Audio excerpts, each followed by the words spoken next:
Welcome to the Good, the Bad, and the Music podcast. We are your hosts, T. Davis and Bri.worek. And it's been a little while since we've done just kind of an update on what we've both been up to. So we wanted to hop on, and even if this only goes for, 30 or 45 minutes, just kind of give you guys an update about what's up. 5 hours later. Yeah. I feel like when we film, we try to have hard outs because I know that I've got a client by a certain time, because otherwise I feel like we would just rant. Yeah, that happens from time to time. But that's what I... 2:25 now, so we've got until when? 4? We've got a solid until 4:15. Okay. Well, and I was talking to one of my clients today about that because you and I went on a solid 2+ hour walk this morning. And I always feel like we have so much to talk about. I don't know how. Yeah. But we do. We've known each other for over 8 years at this point. And I was telling my client, like one of my very good girlfriends and her significant other, who's a very quiet guy. And she'll ask me, like, how do you and Tyler always have so much to talk about? I don't know. I have no idea. I mean, I think it's because we're constantly doing a bunch of different things. Mm-hmm. And we have to figure out how to do them in a way that we remain sane and healthy people. Yeah, and I think that we both enjoy problem solving. Mm-hmm. And I think that we both want the other to do extremely well. There's never a day where I think that, oh, Tyler's not going to want to hear about this, or he's not going to want to help me. That never comes into my mind. Mm-hmm. Yeah. Well, okay. But on a positive note, your birthday is tomorrow. It is tomorrow, August 14th. Yeah. And so we did your birthday celebration yesterday. We did. You want to tell everybody what we did? I do. So tomorrow is going to be my 39th birthday. And if you're watching this and you think, my gosh, you don't look a day over 25. I appreciate that. Liars, all of you. So you had planned a surprise for me, which we are not super gift heavy people in our relationship. That's not our love language, if you want to call it. So the fact that you had something planned that was a total surprise was fun because we don't usually do that. And you had planned this in June, mm-hmm. I think. And so for a solid 2 months, you were holding this secret. And I thought I knew what it was, but I didn't want to ask in case it wasn't, because I didn't want there to be any disappointment. But you took me to, was it technically Franklin or Brentwood? I think it's like past Franklin. Yeah. Okay. So we went to the Dave Ramsey studios and we saw a live taping of one of their episodes, but specifically because Dave had Dr. John Deloney on, whom I'm slightly obsessed with in only a positive way. So when we pulled into the studios, and at the point that you are on the property and you see the Ramsey signs everywhere, I definitely knew what we were doing for sure. But it's like kind of a draw for who he's going to have on that day. So you had specifically made sure that Dr. John was the personality that was going to be on with Dave that day. Yeah. Mm-hmm. Yeah, I emailed you fill out like an intake form, and then Janelle, who was actually there at the so reception. Nice. Yeah. Okay, and everybody there is so nice. Yeah. And so, yeah, she got back to me and said Dr. John was going to be on there. But maybe like for people who don't listen to Dave Ramsey, mm-hmm. Give them like a brief, like, why would you want to go do that on your birthday? Right. And my client asked me this today. He was like, what was your big fun adventure thing? And I'm like, yeah, I went to go see this guy who has a PhD in counseling, and I just really love his podcast. Like that was my big adventure day, and I want to go talk about business and money. But I have listened to the Dave Ramsey show since I was in my early to mid 20s, so probably a solid 15 years. And when I got out of college, I had well over 6 figures in student loan debt. So that was definitely a pathway for me to get out of debt. And I did that in 7 years and paid off all of my student loans, and then did like my debt-free scream on the show, which is a thing and whatnot. But within recent years, you had actually turned me on to John Deloney's show. And all of their deliveries are just so straight to the point. And there's no, not niceties like they're being rude, but it's just so cut and dry to the point. And that is exactly how I love to be talked to. That's how I like to talk. And it was just a thrill to see the show live. Yeah, So. it was cool. The thing that I enjoyed about it was how hospitable the whole environment was. And, you know, not to get too like political with it, but Dave is definitely, I think their whole network leans definitely more on the like super conservative kind of like openly like Republican side. Well, they're very stated that they're evangelical Christians, and you and I are not uber religious folks. We were raised in religious households, but we're not uber religious now. So that might seem odd that was like our big thing for the day for people that know us. Like, really? You went to the place of the evangelical Christians. Yeah. But John Deloney's whole background is, you know, 20 years in family counseling from like a clinical psychology point of view. Like, so listening to his show is kind of like listening to the interactions that we had with our therapist, Dr. Roberta Bellamy. Like, when you enter into a therapy room for counseling, it's kind of an understood thing, depending on the quality of the counseling. It's kind of an understood thing that the counselor is willing to set their personal beliefs aside and help you navigate emotionally and psychologically troubling things from within your own worldview. It's not their job to convince you of anything outside of your worldview. It's their job to help you navigate those things in a way that aligns with your personal belief system. And I feel like he does a really good job of that. And that's what kind of, I don't know, that's what made me hover on his Facebook reels longer than other ones, is that he seemed to be genuinely trying to help people in a way that met them where they are in their life and in their own worldview. So yeah, I liked his stuff. It's really funny how like you kind of got way into his stuff. I will say this, folks, he's a handsome fella. He's got the cool like tattoo. He kind of looks like the cool youth pastor kind of guy. His strong chin does not hurt my feelings. Yeah. But yeah, seems like a good dude. The funny thing about watching those tapings live is that when they go to their commercial breaks, because those are built in obviously to the 3-hour program, watching them like take their in-ear monitors out and yawn and like blow their nose and like you have banter. It's just like a funny watching. You see these people and their very curated internet personalities, and then just to watch them as be people, and then to get a chance to say hello is nice. Well, and we got the opportunity to meet them. That was the cool part of that. And because I did the whole debt-free scream thing in the beginning of 2019, I've talked to Dave on the phone, but even that was in the context of being on the show. And so meeting them in person had nothing to do with us being on the show. It was more of a behind the scenes, and to even just have them, and I don't know what you play up in your head, like they're not people, because you were telling me that, like, stop being so nervous, they're just people, and they are. But when they introduce themselves so casually, like, hey, I'm Dave, hey, I'm John, which are also just totally basic ass names. You're like, oh yeah, you are just regular people. That's right. It was really funny to me because I didn't really look carefully at the autographs that we got, because we bought a couple of books and had them sign them.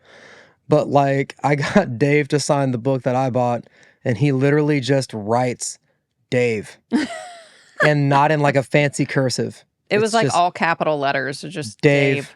Yeah, that's And then I funny. think he circled the scripture that was below it. Mm-hmm. And then John has this little design he does with like the Dio rock and roll bullhorn fingers. Mm-hmm. And yeah, it was just a good day. Yeah, it was cool. I think the thing that was impressive too was one, the property is so beautiful when you go. It's honestly like being on a college campus. I don't know what in my head I expected it would look like. And it kind of has church vibes, right? Which would make sense given the organization. But when you go, everyone is so positive and so friendly. And you can tell that they're definitely working in a culture that seems a very specific way. And it was designed to be that way, not controlled or No, contrived, but I think everything that they do is very on brand. Like when you go to mhm, they have like a little coffee shop area where they have, you know, you can buy merch or whatever and buy books for them to sign while you're there. And when you go to check out, when you want to buy a book, there's a little placard on the register that says, "We accept cash and debit, but we do not accept credit cards." And I was like, that's the most on brand thing I've ever seen. It's like they won't even let you use your credit card to buy mhm. their stuff in their place. So I thought that was cool. And yeah, I started listening to the Dave Ramsey show when I worked at Redfish Music in Clayton, North Carolina. And I had like a 45-minute commute from Fremont to Clayton Mhm. to work at that store. And I was like 2 years into my graduate degree when I started listening to that show. And I just kind of felt like such an idiot. I've made a grave mistake. Well, what's really funny is because it was my brother who turned me on to him. And I read one of his financial peace books, and it was the same thought. You read this information and it's so obvious. I mean, it just seems like, yes, this is the most basic thing ever. But when you're reading it in a certain time of your life, and for me, it was after I'd finished grad school and I was in my first job. And I remember my brother telling me, "You have all of these debts. What are you going to do?" And I remember thinking, I don't know. I don't know what I'm going to do. And just being panicked. And I would do the same thing. I'd listen to his show. It was on iHeartRadio at the time, if that even still exists. And I would Yeah. listen to it in my commute to and from work, which was about an hour each way when I was getting up at 4:30 in the morning to try to skip traffic and on the way back. And yeah, just trying to drown my brain in financial logic. And I mean, it makes sense. Like, basically, don't spend money you don't have on shit you don't need. Yeah, I mean that's the center of all of it. And I think the thing that was inspiring though, they have this timeline that is in their, I don't know what we call it, like visitor center Yeah. headquarters place. Mm-hmm. And they have this timeline where you can kind of see the journey of the development of the business. Mm-hmm. And I think that's just such a cool thing because I think about that with us all the time and seeing the parallels of you feel stuck, you feel like you're not getting ahead. But when you look back at where you started and where you are now and where you might be in the future and seeing someone over 45 years. So it's definitely not an overnight success, but who has just so diligently built something so impressive, especially when his portfolio now I think is like $600 million. It's stupid.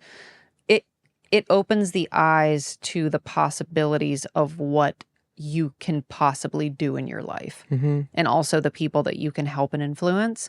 Um, and I think some people could criticize that, oh my gosh, yeah, but you're making money from this. And that's when I think money is way too wrapped up in evil.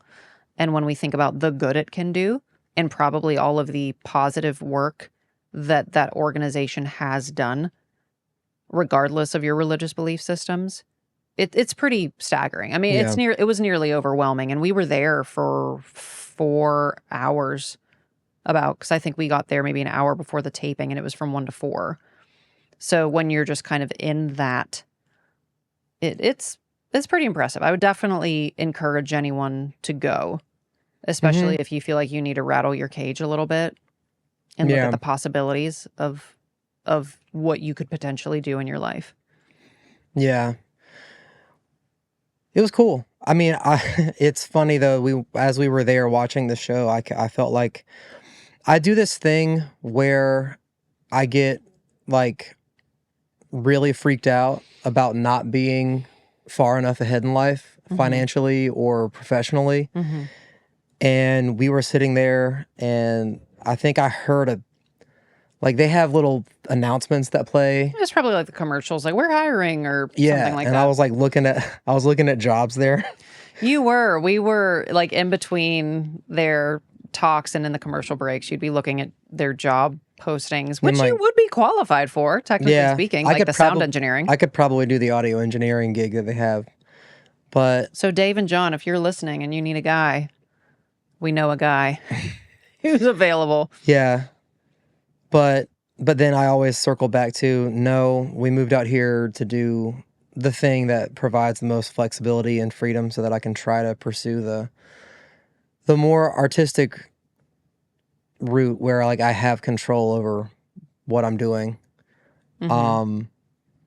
But it's tough. This is a tough business to be in. Like it's hard. It's hard not just trying to navigate how to spend your time for yourself, but then you get into, you know, working relationships with people, and those are hard to navigate. And it's, there are moments where like you freak out and you're like, I would love to just have a steady paycheck so that I can Mm-hmm. like get rid of all of the stress or get rid of all of the uncertainty around it. Mm-hmm. But I think you just have to acknowledge that that's what you signed up for. Because I told you Yeah. when we started Gold City, I was like, if you want to like quit your full-time job and do this, like you're going to have to trade a lot of that psychological stability that you get from knowing where that money is coming from every month for the flexibility to do what you want. Mm-hmm. And so sometimes I just have little moments myself where I forget that and I freak out about it for a second. I think part of the contributor to that, because the Dave Ramsey show being what it is, and of course there were several men that called with financial difficulties and men with family and spouses and kids and all the things. And one in particular, I think, I don't know if set you off is exactly the right phrasing, but you expressed that you had concern that in our relationship, not feeling like you're financially contributing enough. mhm. And we had a long discussion about the different roles that people can also play in relationships and in our relationship as well, what that looks like.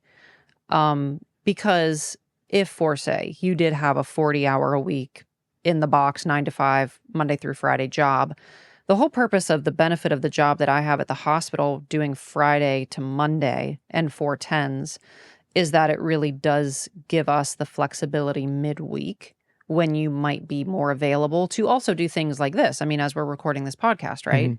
So if you had that job, you also just would not be able to do those things. And we're not hurting financially. And yes, people can always technically financially be doing better, but it's also understanding, well, how much money do we actually need to be comfortable? How much is our time actually worth? And how much is our time together actually worth, and the meaning of it? Because that's one thing that you also talk about all the time, is that's the one thing you can't get back is time, right? Mhm. You can always somehow generate more money, but once the time is spent, you can't go back and get it. And I feel like that's where every person in their relationship, artists or not, but in the context of this artist conversation in this podcast that we have, that's where I think every relationship and the two people that are in it need to have that discussion of what is needed, because it's so much more than just financially what anyone can bring to the table, because you are also extremely emotionally available to me. And I value that. I don't, again, would more money be nice? Sure. But I don't feel that I need it. I don't feel like I need it versus the way that you wish that you could provide it. Right. And even when we first met, it was pretty painfully obvious. Like, you were at a point in life where you were very independent, and I don't think that you really wanted to be in a situation where you would depend on a male partner at the time. That's the definition of my nightmare, actually. And so even if I wasn't in the picture, I don't think from any partner that would, like, you just don't require that. Yeah. And what I feel like you did need when we met was someone who would be like, care about your feelings. You don't say. That and matters. and be willing to try to grow with you. And so, yeah, like, and I feel like even though I know I'm not like a multimillionaire Grammy Award winning producer, artist, or whatever, Yet. but over the years, you know, with your help and support, my income has gone up like quite a bit. And I have learned ways to somehow find more that is aligned with what I want to do long term. And when we moved here, there was obviously that rough patch where I lost that steady Broadway gig and had to like start doing some Uber driving and stuff. But in any profession, in any walk of life, there are going to be seasons where you're not doing exactly what you want to be doing. But if you can zoom out and just see that this is just a hiccup, and that if you stay the course, things eventually even out, not permanently, because everything ebbs and flows, but, you know, being able to acknowledge the growth that you've had and then use that to acknowledge the potential, that's what keeps me going in this. Yeah. And we always end up circling back around. And we do this thing in part because we like talking to each other so much and dreaming. But we do this thing where we try to find a way out of what we're doing. Like, we're trying to look for some secret we haven't unlocked yet, just to 5 hours later end up exactly in the same place where we started doing what we're doing. And I don't know if some of that is just trying to find the holes. Like, we're always trying to problem solve and look for the next right move. And optimize, I think. And optimize, yeah, for sure. And I'm sure with all of that discussion, it's not a waste. Even if we end up where we were, it is to a different level of security in that, I suppose, because the final decision was, no, we came out here for you to be an artist and for you to do all the things, because being a gigging musician, and you wonder the wear and tear on your voice and your schedule and the lack of consistency of sleep schedule.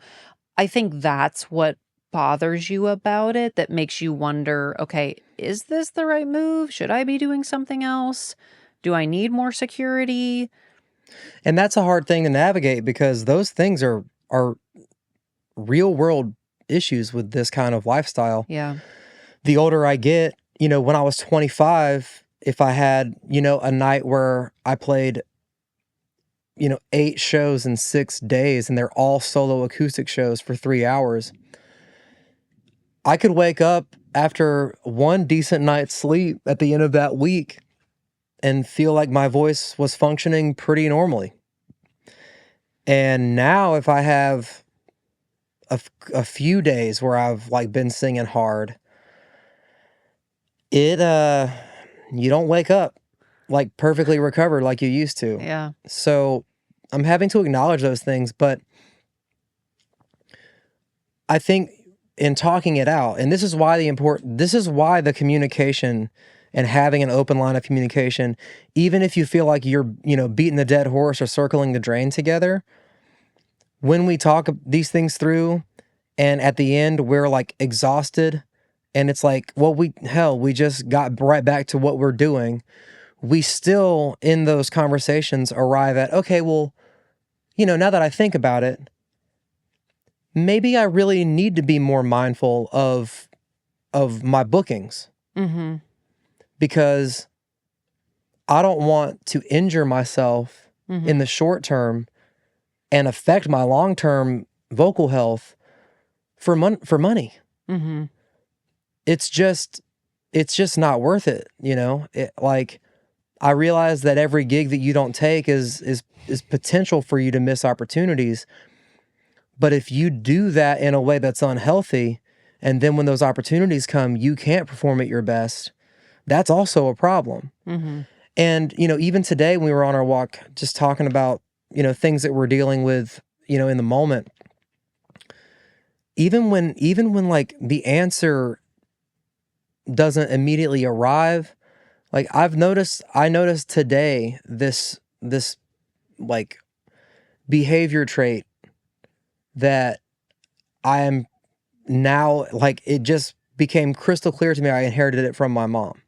Mm-hmm. And my mom is like super generous and trying to help people, and like especially like when it comes to getting people out of a bind, like she will extend herself until she just like can't. Yeah. And it's out of altruism. I think it's like Mm-hmm. you start down this altruistic path of like, oh no, I can help navigate this thing. And then it can get to the point where, oh, now you're in a much deeper hole with this person and you're suffering and you feel like there's not a kind way out. And I think it's a boundary issue, Mhm. right? And in all of the psychology that we've listened to, read, attended ourselves, whatever, it is from a good place, but it is the boundary of any situation that you're in, whether it's personally or professionally. And I think that in all of these conversations that you and I do have, it's also kind of a check-in with one another, and whether it's a boundary or whatever. But it's that check-in to be like, you still good? We're good, right? And not in an Mhm. insecure way where we're asking every 20 minutes, like, you still love me, right? It's Yeah. not that. But I think it's truly a healthy thing to do that we have all of these conversations. And while it can feel like we're chasing down the same rabbit hole all the time to just arrive in the same place, but I know I've heard so many phone calls on Dr. John's show where you have a spouse call and they're going, "Oh, this person, had an affair. There were signs all year and I just did what I thought I was supposed to do as a man, and I went to work and I ignored it." And I don't think you and I ever want to be in that position. I don't Mhm. think we ever want our relationship to blindside us and be like, "Shit, where was that? Oh my God." We don't want to be surprised. And it's that checking in to make sure we good And it's funny because I feel like we kind of do this seasonally. naturally though. Yeah, we do. It's not a thing where we're forcing this to happen. This is No. we given the flexibility of my schedule and your schedule, the way it works, we Yeah. end up being able to spend a lot more time together. Even, I mean, way more time together, like quality time than we got to spend when we were in Goldsboro, because Hmm. we were working together and we were like running into each other in the hallway in Gold City, but like you would be in lessons, I would be in Hmm. lessons, or I would be working on something in the studio. But now it's kind of like, yeah, there are days where I'm out later and you have to go to bed without me being home. But we have this like consistent time, you know, on Tuesday, Wednesday, and Thursday where we get that opportunity to like, even if we didn't see each other all weekend, to check back in, like you said, and navigate these difficult things together, Hmm. which is so important. Like I remember, you know, we were listening to the Dr. John podcast Apparently, this after, show is all about our crushes on Dr. John. That's yeah, what both of us.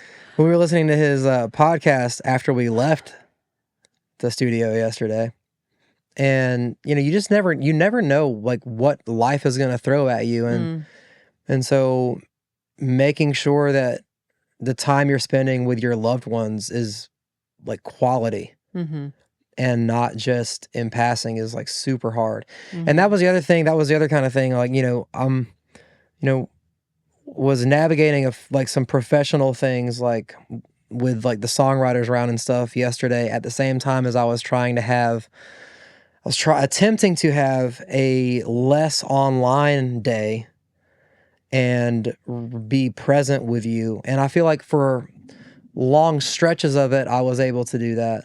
But then there were times where it was like, we had someone drop out of the round last minute and I just had to get it scheduled.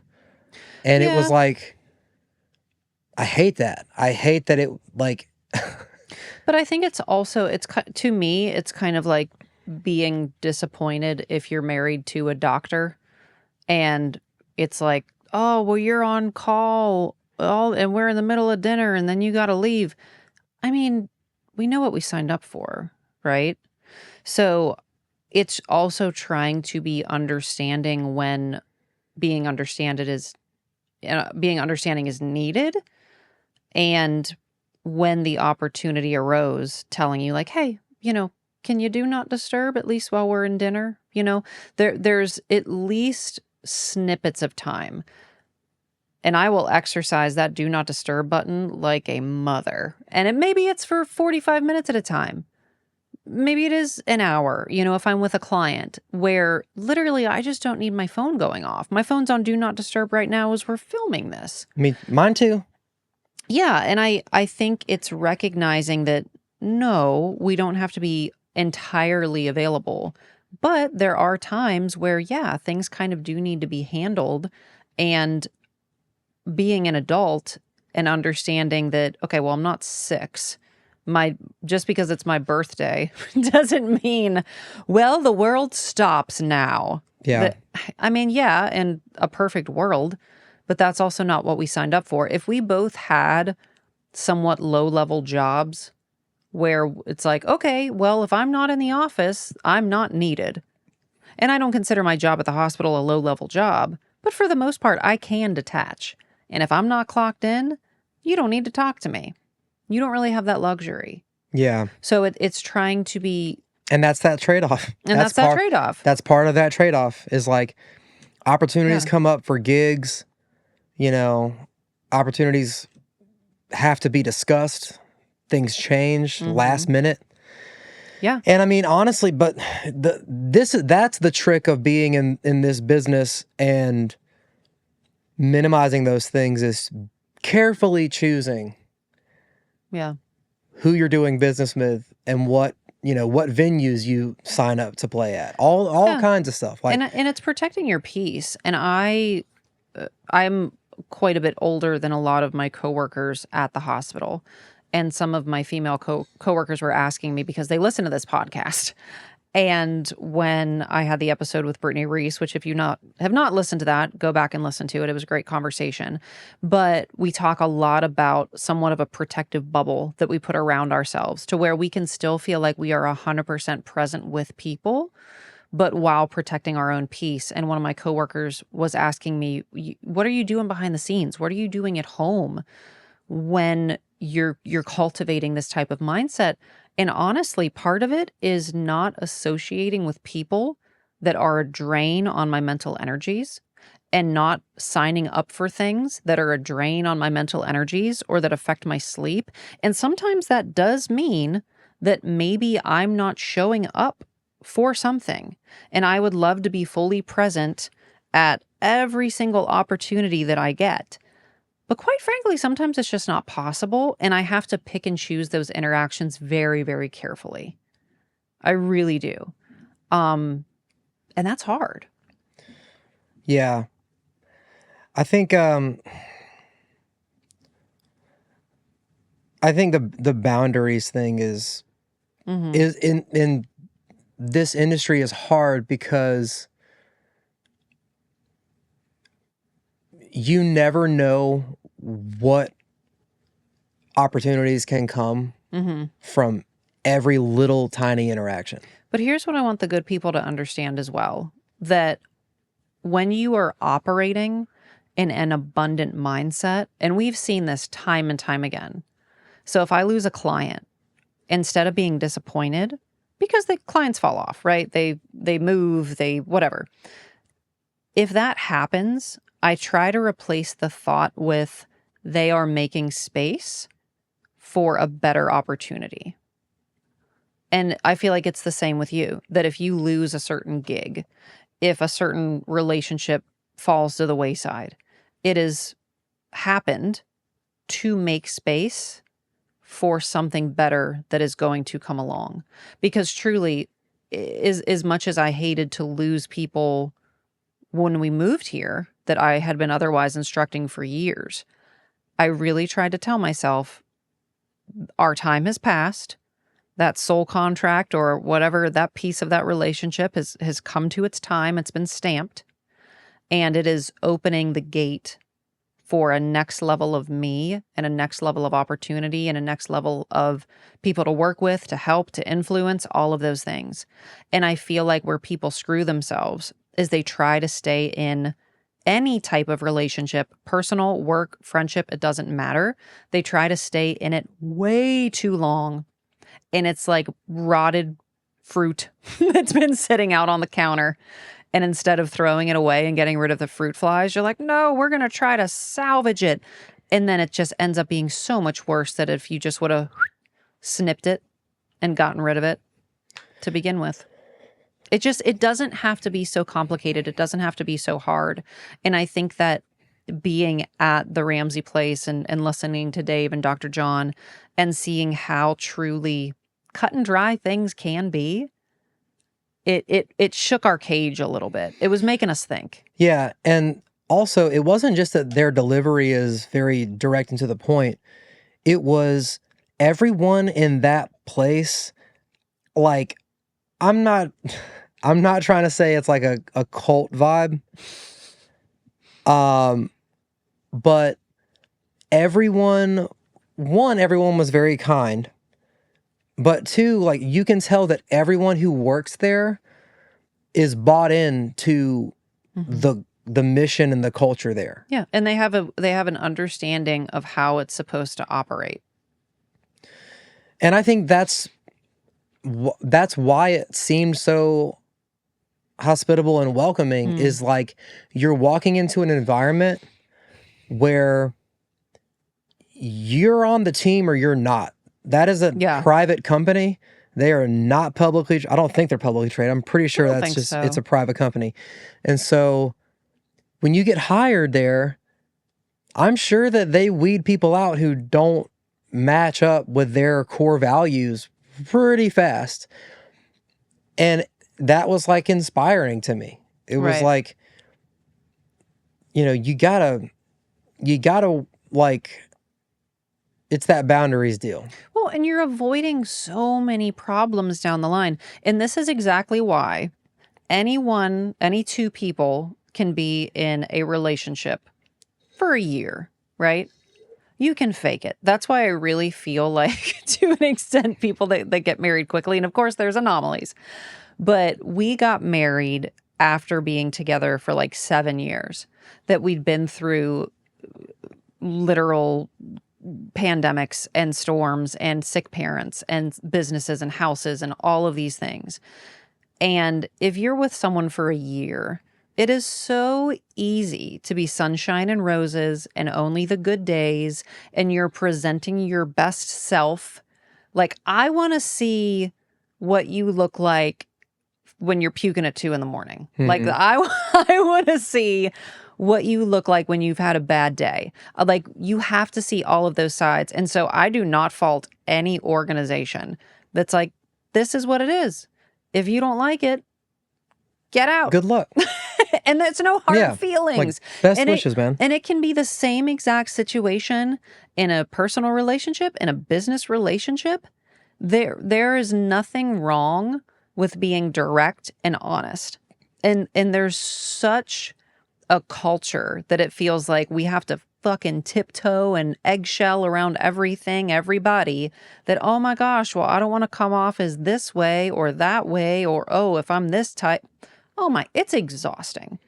It's I just think, exhausting. if you, I don't know, I try my very best to show up to everything that I do in a way that when I leave, people know that like I was at least attempting to be a positive Yeah. influence on that room, and I am reliable. If you, here's the thing for you or I, because I think in our personalities are very aligned in this way. If you rub someone the wrong way, in my opinion, it's only because you have highlighted something that's not a character flaw, maybe, of themselves. But you're such a hard worker. You're so straightforward. You show up in such an intentional, I'm here to work and I'm here to do the thing type of way, that if someone has a problem with you, it's only because you are highlighting the things that they're not doing. Yeah. That's my 2 cents in a situation. And I mean, I would like to think that that is the case. And like it's not like, I don't know, dude. We're all just trying, but we are, there are but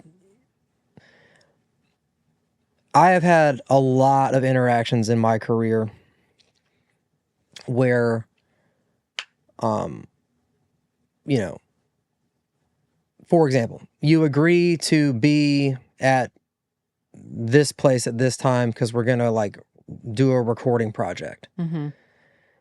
And one person shows up like 2 or 3 hours late. Which is egregious. Oh my God. And you just can't do that to people. Yeah. You can't, like, if you're not ready to do the basic things, Mm-hmm. you got to work on yourself, man. Like that's this idea that like, well, that's just how some people are and you just have to accept that and somehow bend to whatever the people have going on. Like, I'm not saying be an asshole, but like if you consistently fall short of things that you've said you were going to do, Yeah. I don't have any time for that, man. And to be clear, I feel like that's very different from what you were saying about Dr. John and kind of meeting people where they're at. That is in a therapeutic counseling, because as a therapist, I have to do the same exact thing, right? It's not the client's job to come up with how the session needs to be framed. And that's why I don't go into any session with a specific thing in mind that I'm going to do. I kind of let the flow happen, and then my job is to shape around what that person needs. But I feel like in a professional setting, what people need to understand is that if you are having an issue because of your past, because of your whatever, because we all come from a different set of experiences, dude, we all do. And are some harder? Yes. Is some of our future is going to be harder, but we just can't predict it yet? Yes. But the world is not going to apologize for us. I forget, you showed me some sort of clip. It was a female psychologist, Mm-hmm. and she was saying how there is this toxicity of whether it's diagnoses or something to do with psychology, how we're making excuses for people. It was like she was saying how we've made like mental illness into this like almost character quirk that people like, I don't know. I don't want she was way more articulate about it than I could be. But it's almost like people want to, instead of using therapy as a tool to overcome Yeah. mental illness, it's there's this trend of like, you know, it it's almost like a people accept it as a part of themselves, as something to be excused, not almost. even excused, but it's like accepting that, like, oh, well, that's just how I am, and I don't have to do any work to, you know, figure it out. And at the risk of not sounding sympathetic, empathetic, whatever word that we want to use, because we have both been in positions where we have had very significant mental health problems. And I feel like when you were going through yours, you talked about it more specifically, and in your art wrote about it, like your song Take Your Medicine. I don't feel like I've talked about it quite as openly exactly as you have, maybe other than like sharing jokey memes. And anxiety for me used to be this somewhat comical badge of honor. But I got to a point that I was struggling to function. And as people look at us now, which I don't always know how we come across, I feel like because we've done so much change in our life and we live in a music city where things are happening, it's weird. Like sometimes when people talk to us, it almost feels like they're thinking, because they're asking us so many questions, like we've figured it out or something. And we've not. No. By no means. And that's not... Here's what I have figured out. Yeah. When I had a nervous breakdown at a gig and I couldn't play, yeah, I didn't blame the fucking venue. Right. No. Oh God, no, you didn't. I didn't act like, oh, well, dude, you go to therapy and you figure it out. Like, here's the thing. I have been around people my whole life who have had some degree of like mental health problems or a like not so great upbringing or like significant traumas. And I have seen it do one of there's a hard left or right in my experience that I see it typically go. I've seen people who have had horrifying things happen to them and their loved ones. And it almost becomes a neurotic overachievement thing where it's like, well, I'm going to be the one with the answers and I'm going to solve everybody's problems. I'm going to save the day. Even if it means I like work myself to death. Yeah. And I have known other people who every time something else bad happens, it's, well, I come from a difficult background, so I just can't overcome this. And you're wrong for wanting me to overcome it. And neither of those two things are perfectly healthy. Oh, both are a problem. Both require actual willingness, a willingness to work on it. But one side of that proves to me that you don't have to like just kind of lay down and accept defeat, because of things that have happened to you.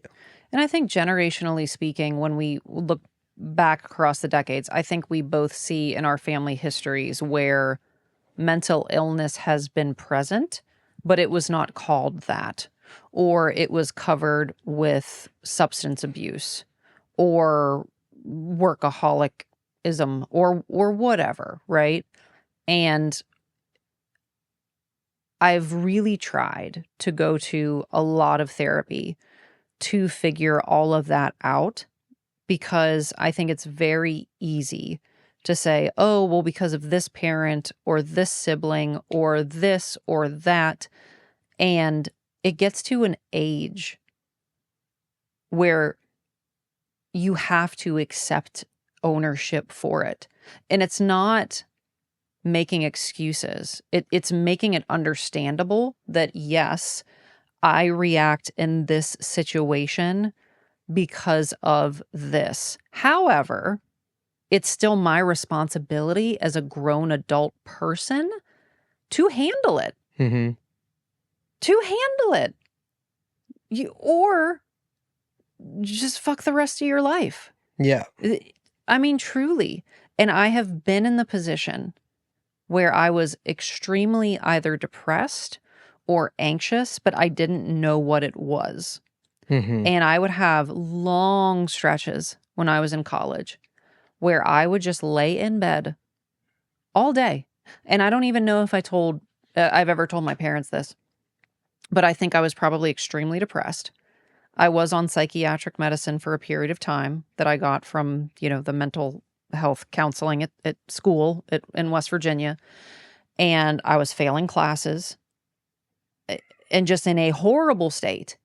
And then other times in my adulthood where and you met me during this period, where my anxiety was off the rails. We got our cat Miles because when you would go away, I did not know how to be alone in my thoughts. Mm-hmm. And he was like my little emotional support animal that at the time I needed. And that's when I started going to therapy. It started to get better, but it also took years of effort. And it's like it would be under wraps. The anxiety would be under wraps. And then I was at work one day, and I still remember this, and I was in the bathroom, and I was texting a therapy associate at a hospital about a patient. And I was going down this rabbit hole of conversation and questions, and she was responding to me like, what do you mean? Like when you see someone's real-time reactions to what you're asking, and you're like, oh, I think I'm coming across a little crazy, actually. Mm-hmm. And it started to bleed into my work, which it had never done. I've always been able to switch on and off, like work was a protective bubble. And it was to the point where I couldn't. And it was so out of control. And I couldn't turn off my thoughts. And it took so much therapy to get to where we are now. And not just therapy, but you come from a background where there's a lot of like guilt and like this acceptance that life is supposed to be hard and not necessarily pleasant. Correct. And so you have to do a lot of work just to like maintain, like, I'm going to be I'm going to get up in the morning and be positive. Like, you have to do a lot of work maintaining that. It is, for lack of a better word, I basically have to drown my brain in positivity for several hours in the morning. And I don't know if that's healthy or unhealthy. I don't know. But to do the kind of work that I do and to be ever present for the very sick people that I work with, because I want to be that person. I want to be ever present for them. And if I myself, like, put the oxygen mask on yourself first, if I myself am not in the right mindset, I'm not going to do a good job. Yeah. And I think that is probably a trend where if there are healthcare professionals that listen to this, if you spend time around a bunch of nurses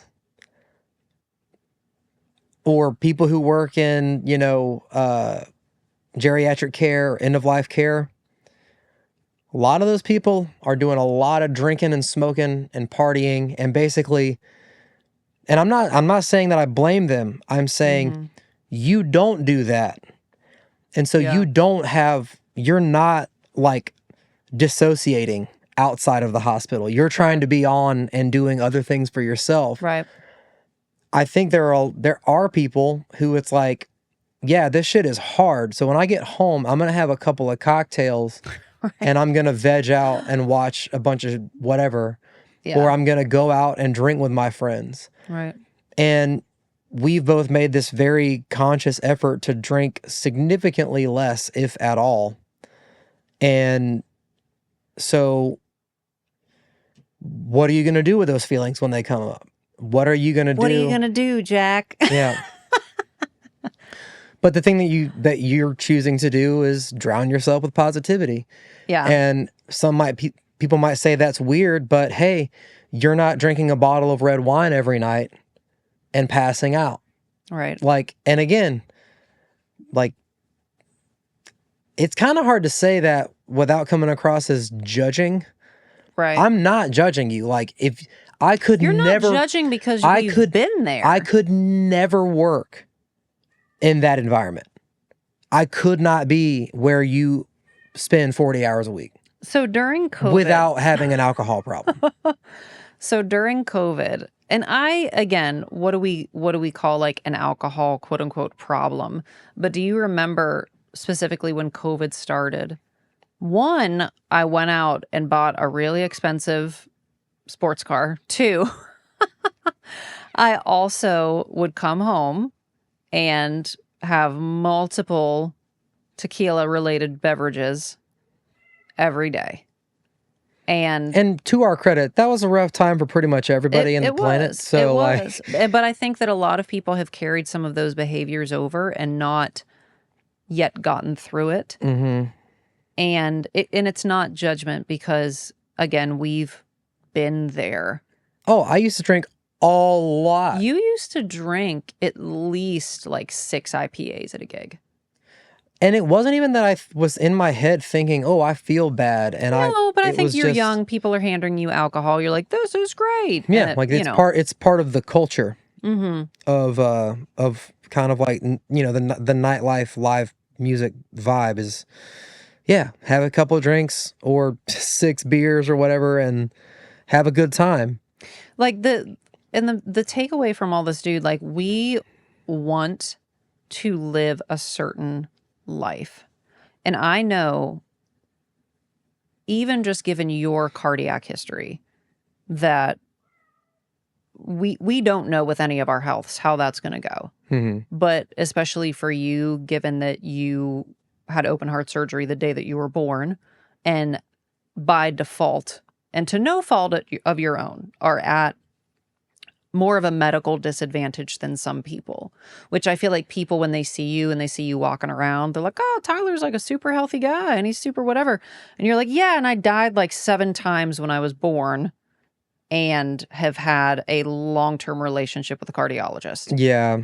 And people don't, but you don't. And I can't buy life insurance. And no, literally. I literally cannot. You like, literally I can cannot. buy accidental death insurance, but and like, even no one will insure me. No, and even when people that are like, oh, well, you took out student loans, you could have just been in the military. You tried. I tried to join the military so that I could go to college for free, and they wouldn't let me because they wouldn't take you because of your cardiac history. But that's not something that I think a lot of people know about you, and I don't mention it to be like, whoa, is Tyler?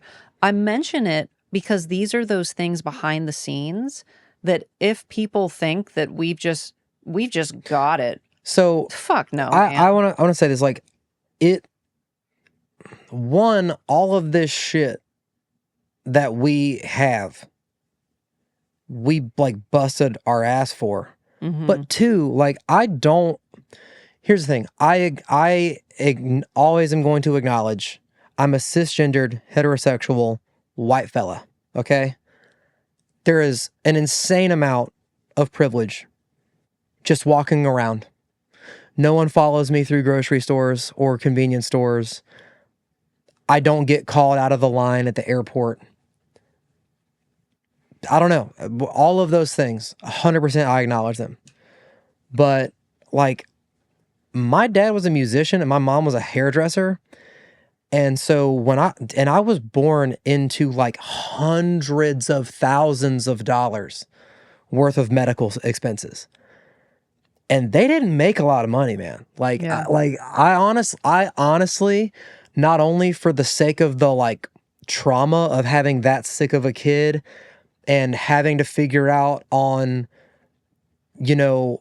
like, they're both working as basically independent contractors. Yeah. And figuring out how to live and get me to and from Durham, like, constantly for the first several years of my life. And, like, yeah, I mean, I turned out normal. I luckily made it through puberty without any of my like anatomical anomalies becoming more problematic.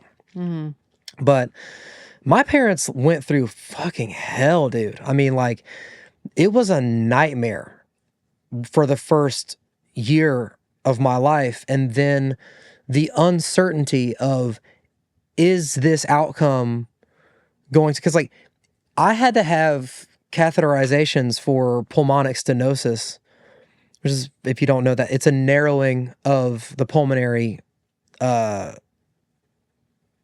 or arteries. And when I was 15, and that was just to like make sure everything was good as I continue like to grow into an adult.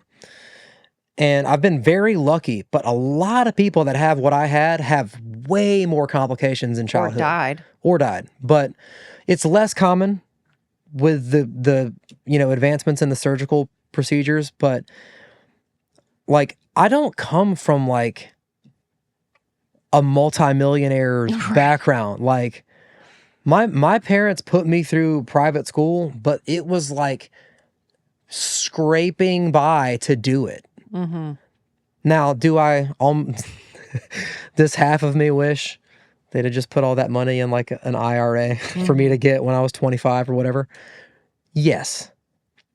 Do I appreciate what they were trying to do? Also, yes. Yeah. But the point is, like, you don't know what people have been through.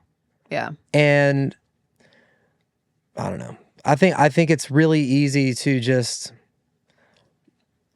assume things about people. I'm like, anyway, I don't know how we got here.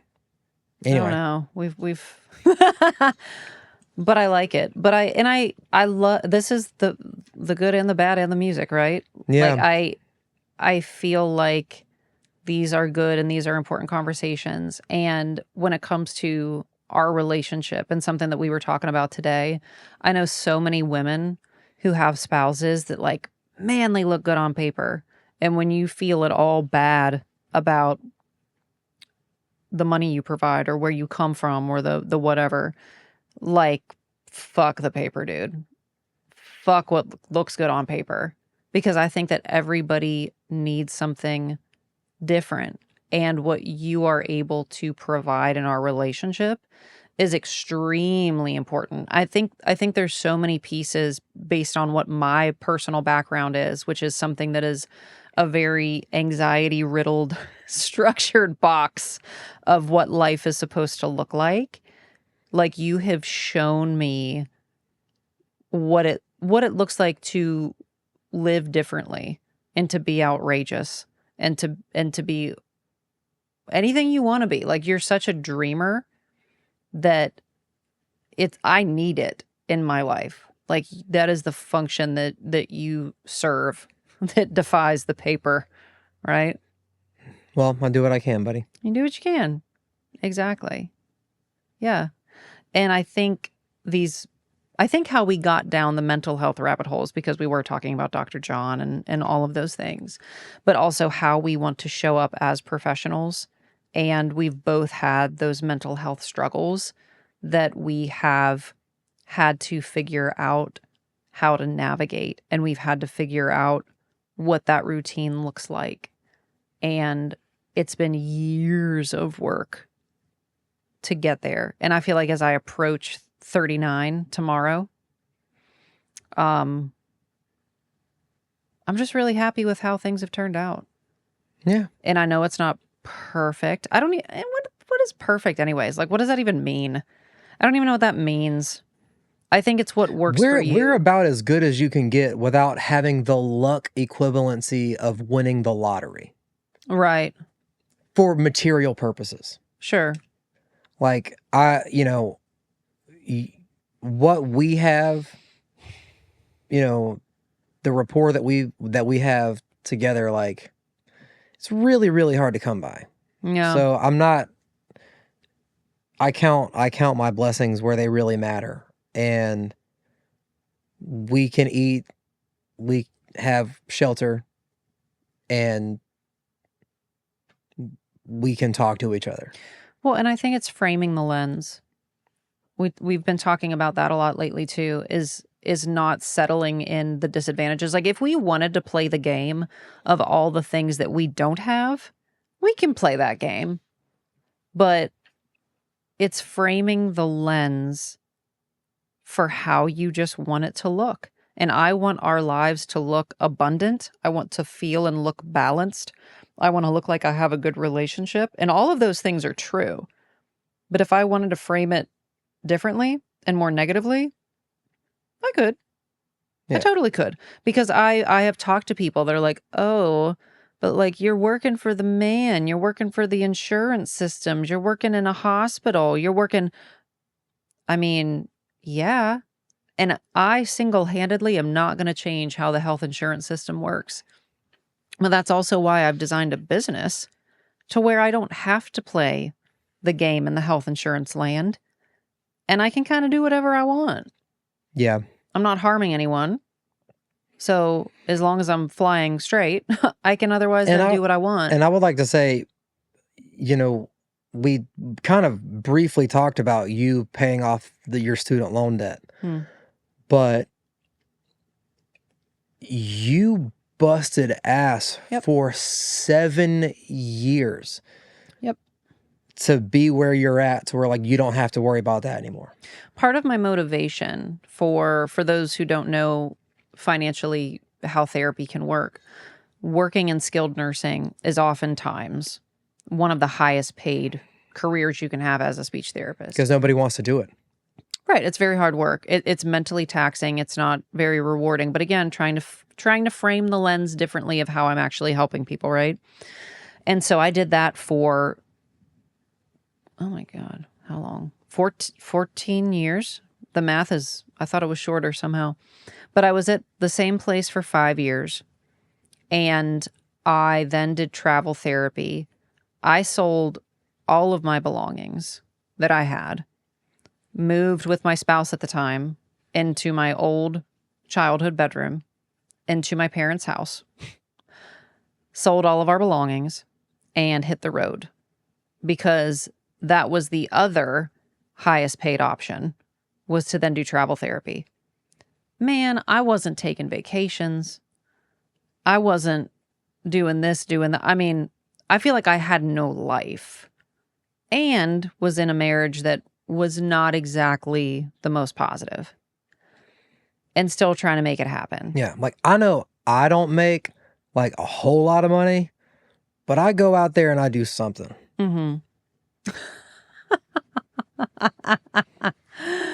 Yeah. But again, taking ownership, I gave permission for that situation, right? I'm not going to sit here and be like, well, no, I gave permission for a certain situation to happen.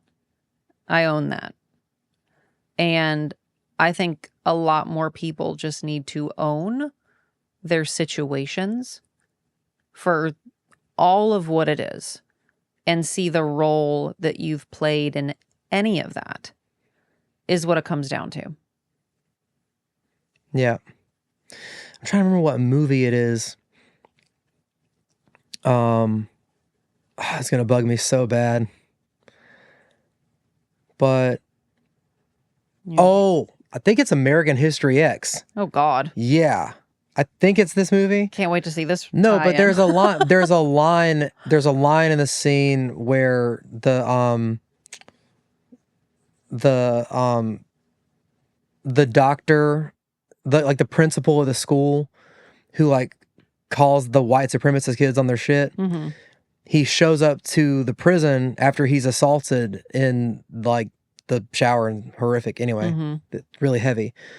But he asks the guy, what have you done to make your life better? I think that was from that movie. If I'm misremembering it, then sorry I got that heavy with it. But that's what I always think. Like any time I hear of or encounter or I am down on myself for a situation, I'm like, well, what in the hell have I done recently to improve it? Yeah. I think that we've both, and I've not had this in other relationships. I feel like we've both done a really good job that just because we're personally going through something, that we don't take it out on the other person. Like, we never say like, oh, I'm this way because of you, or I don't do this because of you.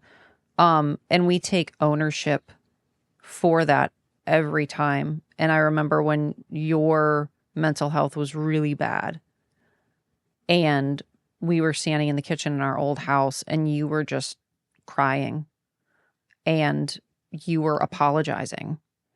And it never felt like it was my fault. And like, I wanted to fix it. Like I wanted it to be my job to fix it and find a solution. And we eventually did. And it was expensive at the time. Like, you were going to a lot of therapy that we were paying out of pocket for. And I don't say that to be like, whoa, I mean, just to highlight to anyone listening that we've been in positions where I'm like, I don't know how we're going to pay for this, but it's just so important.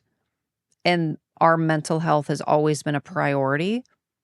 Like, we've foregone vacations or we've foregone dinners or drinks or whatever it is, because that was always something that no matter what we had to do, we're going to pay for that. Yeah. And I think that's another thing that a lot of people are just not great at, is what is the actual priority? What is actually on the tops of the list of important things to do? And God knows that's one of them. Yeah.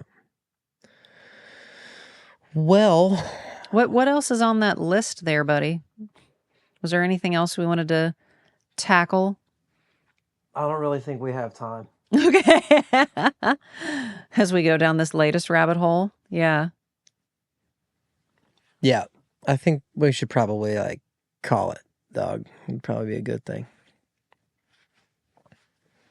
So circle back to the beginning of all of this. 1 year older, approaching 39 tomorrow, but feeling in a good space. Got to meet Dave and Dr. John, and it was good. It was good. It was good to be in the presence of all of that. Yeah. It was nice. And it was just good having, like, even though I had to attend to some things on my phone, it was good to just have like a day where it was supposed to be just, Yeah. hanging out with you, buddy. I love you. I love you too, buddy. All right. Well, I don't know. How do we segue out of this? I hope y'all enjoyed that. This has been the good, the bad, and the music. And we're your hosts, T. Davis and bri.worek, sometimes Bri and Davis, depending upon how you think of me. But stay tuned. We got some really great guests coming up. We do. And subscribe. Follow us on Apple Podcasts or Spotify. That bell. Do all that stuff. Shameless self-promotion. That is the business. Be well. Be mentally healthy.